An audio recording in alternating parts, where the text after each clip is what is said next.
नमस्कार। मेरा नाम कुमार दिव्यम है और आप न्यूजिंग देखना शुरू कर चुके हैं।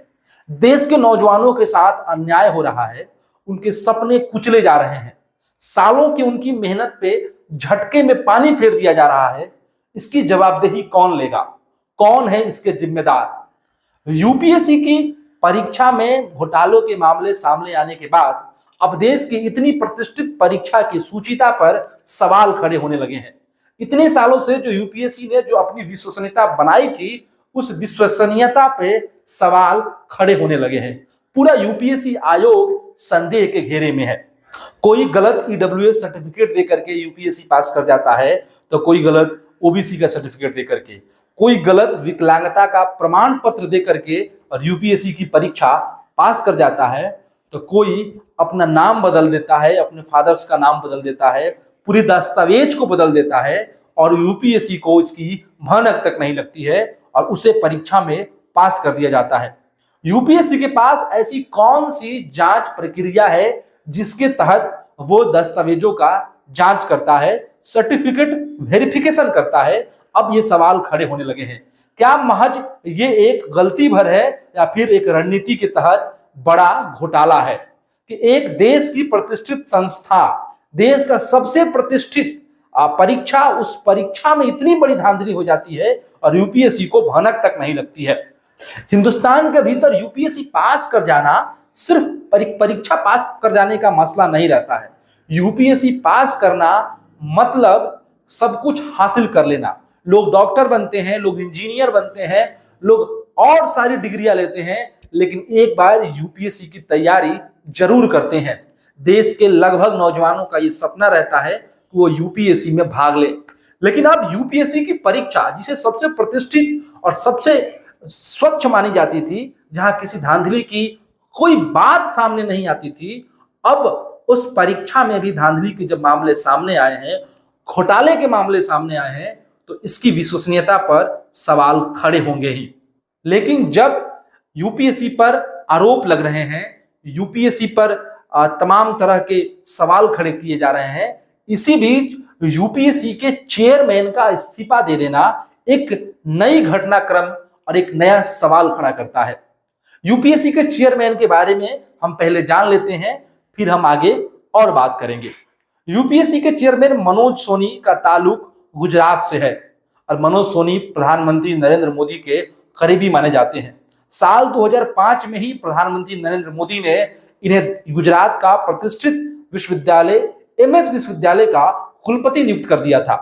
वहां जब ये कुलपति नियुक्त हुए थे तो इनकी उम्र मात्र 40 वर्ष थी। अब 40 वर्ष की उम्र में कुलपति बन जाना कोई आम बात नहीं है।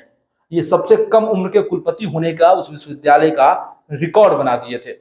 इसके अलावा फिर और 2 बार अलग अलग विश्वविद्यालयों के ये कुलपति रहे। कुलपति के तो बतौर इनका कार्यकाल और भी ज्यादा रहा। उसके बाद इन्हें उठा करके यूपीएससी में ला दिया गया।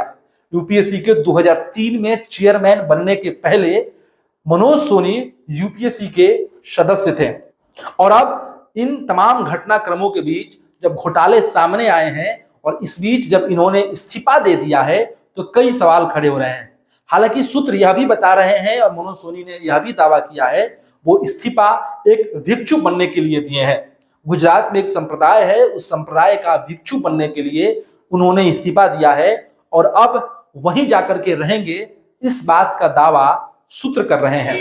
लेकिन इन तमाम घटनाक्रमों के बीच मनोज सोनी का इस्तीफा देना कई सवाल खड़ा कर रहा है। ये तमाम जो घोटाले हुए हैं, मनोज सोनी के प्रधानमंत्री के करीबी होने की वजह से प्रधानमंत्री से भी तार जुड़ रहे हैं। पूरी जो कमेटी है यूपीएससी की, उसमें गुजरात के लोग हैं। ये तमाम आरोप लगते रहे हैं नरेंद्र मोदी पर कि तमाम संस्थाओं में या तो गुजराती कैडर के लोगों को भर रहे हैं या फिर गुजरात के लोगों को ला करके भर दे रहे हैं, चाहे वो आईएएस का पद हो, चाहे वो सेक्रेटरी का पद हो। और अब जब इस तरह के मामले सामने आ रहे हैं, तो प्रधानमंत्री मोदी पर सवाल खड़ा होना लाजिम है। लेकिन एक सवाल और भी है। सवाल इस देश के नौजवानों की तरफ से है, सवाल इस देश के छात्रों की तरफ से है। जब देश का छात्र, मध्यम वर्ग और गरीब वर्ग का लड़का जब अपनी पूरी ताकत लगा करके, अपनी ऊर्जा लगा करके, पूरा पैसा जमा पूंजी लगा करके इस तरह की परीक्षाओं की तैयारी करता है या फिर अन्य परीक्षाओं की तैयारी करता है और उसके बीच में जब ये पेपर लीक हो जाते हैं, इस तरह के धांधली के मामले सामने आते हैं, तो उसके ऊपर क्या बीतती होगी। इस बात की जवाबदेही कौन लेगा, उसके सवालों का उत्तर कौन देगा, क्या सरकारें इसके सवालों का उत्तर देंगी।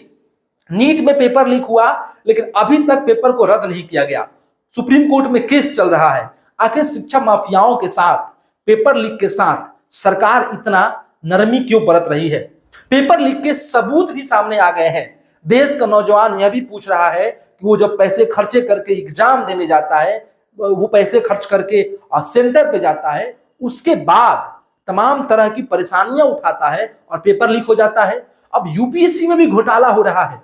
राज्य के आयोग जो थे परीक्षा लेने वाले, वहां तो घोटाले और पेपर लीक आए दिन होते रहते थे, लेकिन अब केंद्रीय एजेंसियां परीक्षा लेने वाली यूपीएससी जैसी प्रतिष्ठित संस्था बची हुई थी, इसमें भी अब घोटाले होने लगे हैं। पूजा खेड़कर के मामले को जरा समझिए, जो सबसे ज्यादा सुर्खियों में है।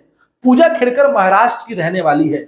उनके ऊपर यह आरोप है कि वो गलत सर्टिफिकेट दे करके ओबीसी का, इसके अलावा गलत पूरा नाम बदल करके, विकलांगता का गलत सर्टिफिकेट दे करके और तमाम तरह के जो और भी सर्टिफिकेट थे वो पूरी तरीके से बदल करके पूजा खेड़कर ने परीक्षा में भाग लिया और परीक्षा पास की। पूजा खेड़कर अपनी तमाम अटेम्प्ट्स जो होते हैं यूपीएससी के लिए, यूपीएससी के जो पूरी इतनी बार आप परीक्षा में बैठ सकते हैं जो अटेम्प्ट्स होते हैं, उसको इन्होंने खत्म कर दिया था और उसके बाद इन्होंने तमाम सर्टिफिकेट्स बदल दिए, माता पिता का नाम बदल दिया, मोबाइल नंबर बदल दिया, ईमेल बदल दिया और परीक्षा में बैठी और फिर पास भी हो गई।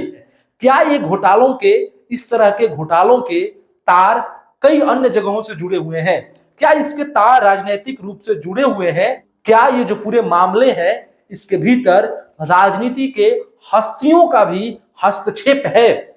इसकी भी जांच होनी चाहिए और इस बात की और जांच होनी चाहिए कि यूपीएससी के पास कौन सी प्रक्रिया है जिससे वो सर्टिफिकेट वेरिफिकेशन करती है। सर्टिफिकेट वेरिफिकेशन के नाम पर क्या सिर्फ खाना पूर्ति हो रहा है कि देश के जब इतने प्रतिष्ठित संस्थान और परीक्षा में इतनी लापरवाही के साथ सर्टिफिकेट का वेरिफिकेशन हो रहा है, तो अन्य परीक्षाओं का क्या होता होगा। क्या इस तरह का सर्टिफिकेट वेरिफिकेशन और गलती सिर्फ और सिर्फ गलती है या फिर एक सोची समझी साजिश के तहत ये पूरा घोटाला है। एक मामला अभिषेक सिंह का भी है। अभिषेक सिंह के ने भी विकलांगता का सर्टिफिकेट दिया है, लेकिन वो आईपीएस थे और उन्होंने इस्तीफा दे दिया है और फिल्मों बनाने के लिए उन्होंने इस्तीफा दिया है। सवाल उनके ऊपर भी खड़े हो रहे हैं कि वो नाचते हुए दिख रहे हैं और अभिषेक सिंह और भी कई सारे ऐसे काम करते हुए दिख रहे हैं जिससे ये साबित नहीं हो पाता और लोग कह रहे हैं सोशल मीडिया पर कि वो उनकी विकलांगता नहीं है। तो क्या अन्य और भी ऐसे मामले हैं? क्या पूरी तहकीकात होनी चाहिए? बिल्कुल तहकीकात होनी चाहिए और तमाम मामले सामने आने चाहिए। और देश के नौजवानों के साथ जो अन्याय हो रहा है, जो उनको ठगा जा रहा है, इसकी जो जवाबदेही है सरकार को लेनी होगी। सरकार तमाम जवाबदेहियों से भाग रही है। देश के नौजवान, खास करके मध्यम वर्गीय, गरीब, दलित, पिछड़े वर्ग के जो नौजवान होते हैं, जो छात्र होते हैं, जो छात्राएं होती हैं, वो सालों नौकरियों की तैयारी करते हैं सिर्फ इस बात के लिए कि उनकी एक सरकारी नौकरी लग जाएगी, वो आईएएस बन जाएंगे, वो आईपीएस बन जाएंगे, वो बीडीओ सीओ बन जाएंगे और फिर उनके परिवार, उनके समाज के दिन बदल जाएंगे। लेकिन जब इस तरह के घोटाले सामने आ रहे हैं तो सवाल तो वाकई खड़े हो रहे हैं। तो जो यूपीएससी की प्रतिष्ठा, जो सुचिता पर सवाल खड़े हुए हैं, इन सवालों पर आपकी क्या राय है? इन घोटालों को आप किस तौर पे देखते हैं और क्या इनके तार आपको भी लग रहे हैं कि राजनीतिक हस्तियों से जुड़े हुए हैं? आप कमेंट करके जरूर बताएं। आपने अभी तक हमारा चैनल सब्सक्राइब नहीं किया है तो आप हमारा चैनल सब्सक्राइब कर लें, बेल आइकन भी दबा लें और ताकि आपको आगे का अपडेट्स मिलते रहें, हमारे नए वीडियोस मिलते रहें। आपका बहुत बहुत